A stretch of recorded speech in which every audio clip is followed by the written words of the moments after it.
আমরা চেষ্টা করছি এই মাসের মধ্যে লাস্ট উইকে এবং by latest 29th of June আমরা আশা করছি শুরু করতে পারবো counselling and seat allotment for admission. New candidate রেজিস্ট্রেশনে ক্লিক করতে হয়। তুমি এখানে দেখতে পাবে যে তোমার টোটাল কতগুলো চয়েস অ্যাভেলেবল রয়েছে। যদি তোমার মনে হয় যে এইখান থেকে এই শ্রীরামপুরটাকে অ্যাড করবে, তুমি অ্যাড করতে পারবে, তো এইদিকে হবে। গভর্নমেন্ট কলেজে ভর্তি হতে তো গভর্নমেন্ট সিলেক্ট করলাম। স্ট্রিম কি যে বিটেক না বি ফার্মা, তো আমি এখানে বিটেক সিলেক্ট করবো। যখনই আমরা এই সার্চ অপশনটাতে ক্লিক করবো আমাকে নিচে দেখিয়ে দেবে এই ব্রাঞ্চগুলো আমি পেয়ে যেতে পারছি, ঠিক আছে? তো যেমন জলপাইগুড়িতে ইসি হয়ে যাচ্ছে আমার, বা কলকাতা ইউনিভার্সিটিতে প্রচুর ব্রাঞ্চ হয়ে যাচ্ছে। WBJEE 2026 কাউন্সিলিং প্রসেস নিয়ে তোমরা এখন সবাই কিন্তু অনেকটাই কনফিউজ, বুঝতে পারছো না যে এরপরে কি প্রসেসিং হবে, কি ডকুমেন্টস তোমাকে রেডি করতে হবে। সবচেয়ে বেশি যে প্রবলেমটা তোমরা এখন ফেস করবে সেটা হচ্ছে তুমি কি কলেজ পেতে চলেছো তোমার র্যাঙ্কে, সেটা বুঝতে পারছো না। তো তুমি তোমার র্যাঙ্কে কিভাবে কোন কলেজ পাবে কিভাবে বুঝবে? দেখো, এর জন্য তোমরা মাল্টিপল জায়গাতে দেখেছি যে টাকা পয়সা ইনভেস্ট করছো, এই নিতে হবে ওই নিতে হবে, কোনো কিছু দরকার নেই। এত বছর ধরে আমরা এত স্টুডেন্টকে গাইড করে আসছি। জাস্ট এই ভিডিওটাকে ফলো করে ভিডিওটা প্রথম থেকে শেষ পর্যন্ত দেখো। একটা ভিডিও দেখলেই তোমার সব ডাউট ক্লিয়ার হয়ে যাবে। সবচেয়ে প্রথমে তুমি কোন কলেজ পেতে পারো সেটা বোঝার জন্য সবচেয়ে প্রথমে তোমাকে একটা জায়গায় যেতে হবে, যেখানে গিয়ে পর তোমার নিজের জিএমআর র্যাঙ্কটা পুট করতে হবে। সাপোজ তোমার জিএমআর র্যাঙ্ক হয়েছে 3000, ঠিক আছে? আমি ধরলাম 2000 তোমার জিএমআর র্যাঙ্ক হয়েছে, ঠিক আছে?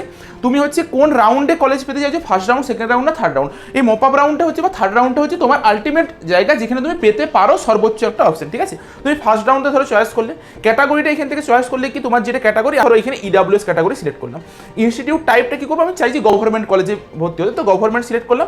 স্ট্রিম কি যে বিটেক না বি ফার্মা, তো আমি এখানে বিটেক সিলেক্ট করে পরে যখনই আমরা এই সার্চ অপশনটাতে ক্লিক করবো আমাকে নিচে দেখিয়ে দেবে যে আমি একজন ইডাব্লিউএস ক্যান্ডিডেট হয়ে পরে যাদবপুরের কি ব্রাঞ্চগুলো পাচ্ছি, এই ব্রাঞ্চগুলো আমি পেয়ে যেতে পারছি, ঠিক আছে? তো যেমন জলপাইগুড়িতে ইসি হয়ে যাচ্ছে আমার, বা কলকাতা ইউনিভার্সিটিতে প্রচুর ব্রাঞ্চ হয়ে যাচ্ছে।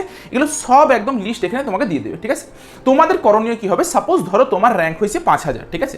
তুমি এখানে এসে পরে কি টাইপ করবে, তুমি এখানে এসে পরে টাইপ করবে যে তোমার র্যাঙ্ক হয়েছে 5000-এর বদলে লিখবে যে তোমার র্যাঙ্ক হয়েছে 2000 বা 3000। কেন বলছি, এবার যদি গভর্নমেন্টের বদলে প্রাইভেট লিখতে যাও, প্রাইভেট লিখে পরে এখানে প্রাইভেট সার্চ করলে প্রাইভেটটাও বেরিয়ে যাবে। দেখো, প্রাইভেটে হেরিটেজ পাবে তুমি, বা তোমার টেকনো পেয়ে যাবে, তোমার হলদিয়া ইনস্টিটিউট অফ টেকনোলজি পেয়ে যাবে। সবগুলো এখানে পরপর কোন ডিপার্টমেন্ট পাবে, যেমন হলদিয়া পেয়ে যাচ্ছে দেখো তুমি।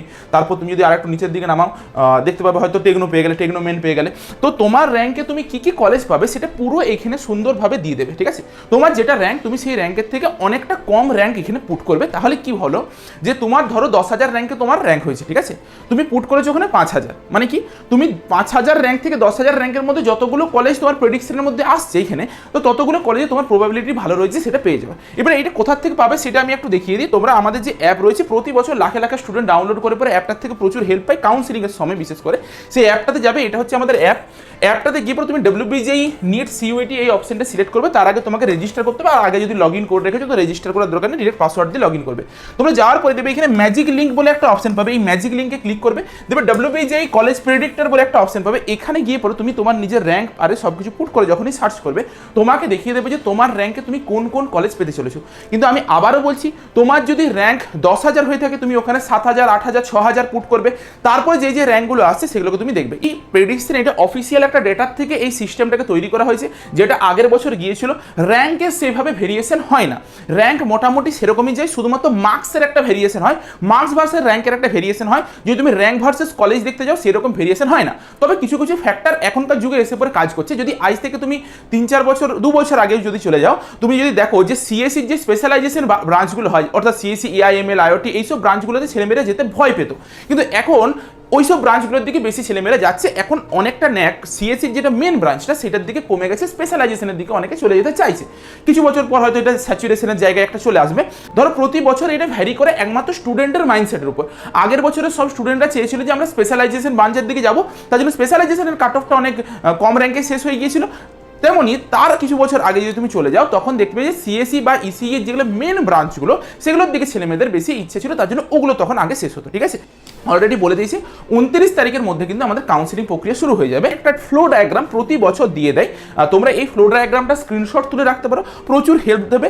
আমি পরবর্তী সময়ে ফ্লো ডায়াগ্রামটা সম্পর্কে আলোচনা করবো যে এটা পুরো WBJEE বোর্ডের পক্ষ থেকে এই ফ্লো ডায়াগ্রামটা দিয়ে থাকে। এরকম একটা জিনিস থাকে যে তোমাকে ফিস পেমেন্ট করে রেজিস্ট্রেশন করতে হয়, চয়েস ফিলিং করতে হয়, চয়েস লকিং হয়, ফার্স্ট রাউন্ডের অ্যালট হতেও পারো না হতেও পারো। অ্যালট হওয়ার পর তোমাকে মানে সিট অ্যাকসেপ্টেন্স ফিস দিয়ে পরে ফিজিক্যাল ভেরিফিকেশন করতে হবে। যদি না করো তাহলে তুমি কাউন্সিলিং থেকে ছিটকে যাবে, ঠিক আছে? এখান থেকে পুরো একটা ফ্লো ডায়াগ্রাম দেওয়া আছে, আমি এইটা প্রসেসটা একটু তোমাদেরকে আচ্ছা করে একটু ভালোভাবে বুঝিয়ে দিচ্ছি। তার আগে সবার যেটা ডাউট যে এখন কি কি ডকুমেন্টস আমাকে রেডি করতে হবে, সবচেয়ে বেশি যেটা ডিমান্ড যে TFW সার্টিফিকেট আর ডোমিসাইল সার্টিফিকেট কিভাবে বানাবে। দেখো আমি এই নিয়ে একটা সেপারেট ভিডিও আজকেই নিয়ে আসছি, চিন্তার কিছু নেই। তোমরা একদম পুরো আমি একটা ক্যান্ডিডেটে দেখিয়ে দেবো যে সে কেমনভাবে বানিয়েছে, তোমরা সেইটা দেখে পরে ফলো করে পরে তোমার নিকটবর্তী বিডিও অফিস SD অফিসে গিয়ে পরে বানিয়ে নিতে পারবে। কি কি ডকুমেন্টস লাগছে আমাদের, ক্লাস 10-এর অ্যাডমিট কার্ড বা date of birth certificate, class 10-এর মার্কশিট, ক্লাস 12-এর মার্কশিট, OCI যারা ক্যান্ডিডেট রয়েছে তাদের শুধুমাত্র এটা লাগবে, ডোমিসাইল সার্টিফিকেট লাগবে যেটা তোমার ইনফরমেশন বুলেটিনে দেওয়া আছে বা পারফরম্যান্সে দেওয়া রয়েছে, সেটা নিয়ে আমরা পরবর্তী সময় আলোচনা করব। SC ST OBC-দের যারা রয়েছে তাদের কিন্তু সার্টিফিকেট লাগবে। OBC স্ট্যাটাস যদি তুমি না আপডেট করেছো তুমি কিন্তু জেনারেলে কনভার্ট হয়ে যাবে।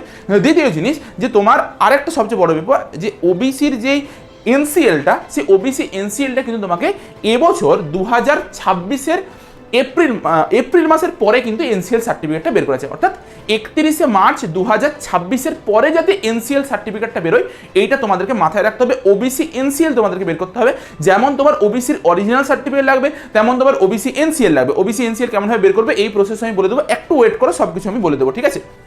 PWD-দের জন্য PWD সার্টিফিকেট আর TFW ক্যান্ডিডেট যারা তাদের জন্য TFW ক্যান্ডিডেট পারফরম্যান্স সার্টিফিকেটটা লাগবে, সেটা আমি একটা সেপারেট ভিডিও দেবো, কিভাবে বানাতে হবে আমি সব বলে দেবো, ঠিক আছে।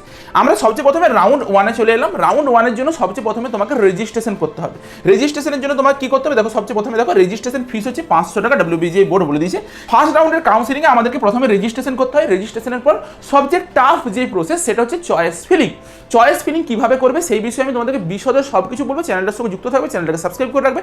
আমি সব কিছু একটা PDF দিয়ে দিই প্রতি বছর, PDF তোমাদেরকে দিয়ে দেবো। PDFটা ফলো করে পরে তুমি তোমার র্যাঙ্ক অনুযায়ী সাজিয়ে নিতে পারবে। তবে আমি আবারও বলছি, যেটা আমি দেখালাম আমাদের অ্যাপে গিয়ে পরে তুমি তোমার মতন করে কোন কোন কলেজগুলোকে পেতে চলেছো সেগুলোর একদম পুরো র্যাঙ্ক ওয়াইজ দেওয়া আছে। মানে সবচেয়ে ভালো কলেজটা প্রথমে আছে, তারপরে একটু কম ভালোটা তারপরে আছে, তারপরে একটু কম ভালোটা তারপরে আছে, এরকমভাবে সাজানো আছে। তোমাকেও চয়েস ফিলিংটা ওইভাবেই করতে হবে। চয়েস ফিলিংয়ের পর চয়েস লকিং হয়। চয়েস ফিলিংয়ের লাস্টের দিনে আমরা চয়েস লক করতে পারি। চয়েস লক করার পর কিছুদিন পরে আমাদের কি হবে, রেজাল্ট বেরোবে। যেমন আমি দেখিয়ে দিই যে কিছুদিন পর মানে কিরকম ভাবে হয়। যেমন ধরো ফার্স্ট রাউন্ডে সিট অ্যালটমেন্ট রেজাল্ট বেরিয়েছে 23 তারিখে বেরিয়েছিল, আর হচ্ছে তোমার মডিফাই করার লাস্ট ডেট দিয়েছিল 21 তারিখ পর্যন্ত দিয়েছিল, মানে দুদিন পরে হচ্ছে তোমার কাউন্সিলিং এর রেজাল্টটা বেরিয়েছিল। এবারে 23 তারিখ থেকে 29 তারিখ পর্যন্ত দেখো, 23 তারিখ থেকে শুরু করবে 29 তারিখ পর্যন্ত তোমার কি হবে, ভেরিফিকেশন হবে, ঠিক আছে। এই ভেরিফিকেশন জিনিসটা কি, ফিজিক্যাল ভেরিফিকেশন হবে। সেই ফিজিক্যাল ভেরিফিকেশনে কি ধরনের জিনিসটা হয় আগে বলি। তোমার ফার্স্ট রাউন্ডের রেজাল্ট বেরোনোর পর তোমার একটা কলেজ অ্যালট হতেও পারে, আবার একটা কলেজ অ্যালট নাও হতে পারে। যদি তোমার কোনো কলেজ অ্যালট না হয় তাহলে চুপচাপ তুমি ওয়েট করবে সেকেন্ড রাউন্ডের জন্য। তোমার কোনো কিছু কাজ নেই, জাস্ট সেকেন্ড রাউন্ডের জন্য তুমি অ্যালট করবে, ঠিক আছে, ওয়েট করবে। যদি একটা অ্যালটমেন্ট হয়ে যায় তাহলে তোমাকে কি করতে হবে, সবচেয়ে প্রথমে একটা সিট বুকিং অ্যামাউন্ট 5000 টাকার মতন তোমাকে দিতে হবে, ঠিক আছে। এটা পেমেন্ট করতে হবে অনলাইনে, বোর্ডের ওয়েবসাইটে পেমেন্ট করতে হয়। যদি তুমি কোনো কলেজে অ্যাডমিশন নিয়ে নাও তাহলে এই ফিসটা হচ্ছে ওই কলেজের যে ফিস তার সঙ্গে ক্যান্সেল আউট হয়ে যায়। যদি তুমি প্রাইভেট কলেজে নাও প্রাইভেট কলেজের সঙ্গে ক্যান্সেল আউট হয়ে যাবে। যদি তুমি অ্যাডমিশন না নাও এটা তোমার ব্যাংকের রিটার্ন চলে আসবে। ক্লিয়ার হয়ে গেল জিনিসটা। এবারে এই যে সিট বুকিং অ্যামাউন্টটা দিয়ে পরে তুমি একটা নতুন জিনিস পাবে যেটাকে বলা হয় অ্যালটমেন্ট লেটার। সেই অ্যালটমেন্ট লেটারটা তুমি নিয়ে যেতে হবে তোমাকে, এখানে অ্যালটমেন্ট একটা লেটার পাবে। যদি তুমি এখানে ফিস পেমেন্ট করে পরে অ্যালটমেন্ট লেটার না নিয়ে গিয়ে ভেরিফিকেশন যদি না কমপ্লিট করিয়েছো, তুমি কাউন্সিলিং থেকে ছিটকে যাবে, কাউন্সিলিং থেকে বেরিয়ে যাবে। সাপোজ ধরো তোমার ইচ্ছে হচ্ছে যাদবপুর ইউনিভার্সিটি তুমি পড়বে, কিন্তু তোমার অ্যালটমেন্ট হয়েছে কোথায়, জলপাইগুড়িতে, ঠিক আছে, ক্লিয়ার। তোমাকে জলপাইগুড়িতে গিয়ে পরে এই ফিজিক্যাল ভেরিফিকেশনটা ওই কলেজে করে আসতেই হবে। যদি তুমি ওই কলেজে ভেরিফিকেশন না করো তাহলে তুমি কিন্তু কাউন্সিলিং থেকে সম্পূর্ণভাবে ছিটকে যাবে। কাউন্সিলিংয়ে তোমার কোনো প্রকার কোনো জায়গা হবে না। ভবিষ্যতে আর কোনোদিনও তুমি কাউন্সিলিংয়ে পার্টিসিপেট করতে পারবে না, এটা মাথায় ঢুকিয়ে নাও। তাহলে তোমার যে কোনো কলেজ যদি অ্যালট হয় ফার্স্ট রাউন্ডে, তোমাকে ওই কলেজে গিয়ে পরে আগে ওয়েবসাইট থেকে 5000 টাকা পেমেন্ট করে সিট অ্যালটমেন্ট লেটার ডাউনলোড করে পরে তোমাকে ভেরিফিকেশন কমপ্লিট করে আসতে হবে, ফিজিক্যাল ভেরিফিকেশন। এই ফিজিক্যাল ভেরিফিকেশনে তোমার কি যেই ডকুমেন্টসগুলো তোমাকে সব দেখালাম, এই ডকুমেন্টসগুলো তোমার লাগবে, সেই সব ডকুমেন্টসগুলো তোমাকে নিয়ে যেতে হবে। সব ডকুমেন্টসগুলো তোমার ভেরিফাই হবে যে তুমি যখন পোর্টালে কাউন্সিলিংয়ের জন্য রেজিস্ট্রেশন করেছিলে তখন তুমি তোমার মার্কস কি দিয়েছিলে, তুমি কোন স্কুল থেকে পড়েছো, বা তোমার যে ডেটাগুলো দিয়েছিলে সেই ডেটাগুলো আদৌ ম্যাচ করছে কিনা, বা তুমি ধরো TFW ক্যান্ডিডেট অথবা তোমার 2.5 লাখ টাকার বেশি তোমার ফ্যামিলির ইনকাম, তো এগুলো সব কিছু দেখবে। তারপরে তোমার যদি দেখে যে সব কিছু ঠিক আছে, তুমি যেরকম ছিলে তেমনই থাকবে, তুমি চাইলে তুমি ওই কলেজে অ্যাডমিশন নিতে পারো। তখন কি হয়ে যাবে, নো আপগ্রেডেশন, মানে দু ধরনের অপশন থাকে, একটা ইএস আপগ্রেডেশন, একটা নো আপগ্রেডেশন। যদি তুমি চাও যে ওই কলেজটা তোমার পছন্দ হয়ে গেছে, ওই কলেজেই অ্যাডমিশন নেবে, তাহলে তুমি করবে নো আপগ্রেডেশন। যদি তোমার মনে হয় যে তুমি ওই কলেজে অ্যাডমিশন নেবে না, তুমি আরও ভালো কোনো কিছু কলেজ চাইছো, সাপোজ ধরো 1 2 3 4 5 6 7, তোমার 6 নাম্বারটাতে অ্যালটমেন্ট হয়েছে, তোমার মনে হচ্ছে যে আমি 1 থেকে 5-এর মধ্যে কোনো একটা কলেজে অ্যাডমিশন নিতে চাইছি, তার জন্য আমরা কি করবো, ইএস আপগ্রেডেশন করবো। এই ইএস আপগ্রেডেশন জিনিসটা কি? ইএস আপগ্রেডেশনের অর্থ হচ্ছে 6 নাম্বার কলেজটা তোমার হাতে থাকলো, এরপর 6 নাম্বার কলেজে যদি তোমার উপরের দিকের কলেজে অ্যালট হয়ে যায়, তখন তুমি উপরের দিকের কলেজগুলোর চান্স পেয়ে গেলে। যদি উপরের দিকের কলেজগুলো অ্যালট না হয়, তখন 6 নাম্বার কলেজটাতে তুমি অ্যাডমিশন নিতে পারবে। এটা হচ্ছে ইএস আপগ্রেডেশনের অর্থ। মানে একটা কলেজ তোমার নামে লিখিত থাকলো, উপরের দিকে যদি অ্যালটমেন্ট হয়ে যায় উপরের দিকে শিফট হয়ে যাবে, নয়তো ওই কলেজেই তোমার সেকেন্ড রাউন্ডে সিটটা আসবে। ক্লিয়ার? প্রথম রাউন্ডে যারা কাউন্সিলিংয়ে করো, ভেরিফিকেশন করার পর ম্যাক্সিমাম স্টুডেন্টের উচিত ইএস আপগ্রেডেশন করা। কেন? কারণ হচ্ছে তাহলে তুমি উপরের দিকে আরো ভালো কলেজ পাবে।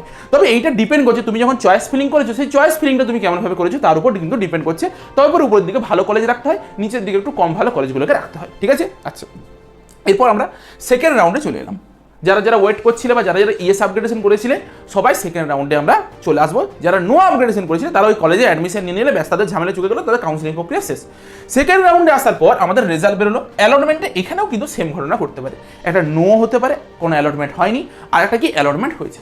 যাদের অ্যালটমেন্ট হয়নি তারা কি চলে যাবে, তারা মপ আপ রাউন্ডে এবারে পার্টিসিপেট করবে। এবারে এই মপ আপ রাউন্ডে পার্টিসিপেট করার জন্য তোমাকে কিন্তু আবার এক্সট্রা 200 টাকা পেমেন্ট করতে হবে। মানে আগে 500 টাকা পেমেন্ট করেছিলে, আবার 200 টাকা পেমেন্ট করবে। মপ আপ রাউন্ডে একটা তোমার কাছে সুযোগ থাকবে যে তুমি আবার নতুনভাবে সব কলেজকে চয়েস ফিলিং করতে পারবে, সব কলেজগুলোকে সাজাতে পারবে। ঠিক আছে, আমরা আসছি। যদি তোমার অ্যালটমেন্ট ইএস হয়ে যায়, তোমার কাছে কি কি অপশন হতে পারে? একটা কি তোমার কলেজটা আপগ্রেড হয়েছে, অর্থাৎ আমরা যেটা দেখেছিলাম যে 6 নাম্বারে ছিল, 6 নাম্বার থেকে উপরের দিকে কলেজে আপগ্রেড হয়েছে, তুমি এইখানে কি করতে পারো, এই কলেজে অ্যাডমিশন নিয়ে নিতে পারো। আবার কি হতে পারে যে নট আপগ্রেড, মানে আপগ্রেড হয়নি, এটাও হতে পারে যে আপগ্রেড আমার এখনো পর্যন্ত হয়নি, মানে যেখানে ছিলাম সেখানে। আরেকটা ক্যান্ডিডেট হতে পারে যারা প্রথমবারের জন্য ফার্স্ট টাইমের জন্য অ্যালটমেন্ট হয়েছে, যাদের মানে ফার্স্ট রাউন্ডে কোনো অ্যালটমেন্ট পায়নি, এই প্রথম সেকেন্ড রাউন্ডে অ্যালটমেন্ট পেয়েছে, এমন একটা ক্যান্ডিডেট থাকতে পারে। এই যে যাদের ফার্স্ট টাইমের জন্য অ্যালটমেন্ট হলো, তাদেরকে কিন্তু এই রাউন্ডে গিয়ে পরে ওই কলেজে কিন্তু ভেরিফিকেশন অবশ্যই কমপ্লিট করে রাখতে হবে। 5000 টাকা দিয়ে পরে সিট অ্যালটমেন্ট লেটার ডাউনলোড করে পরে তোমার ওই কলেজে ভর্তি হওয়ার মন যাক না যাক, তোমাকে ভেরিফিকেশন কমপ্লিট করে আসতে হবে। যদি ভেরিফিকেশন না কমপ্লিট করো, তুমি আর মপ আপ রাউন্ডে পার্টিসিপেট করতে পারবে না। Clear and cut.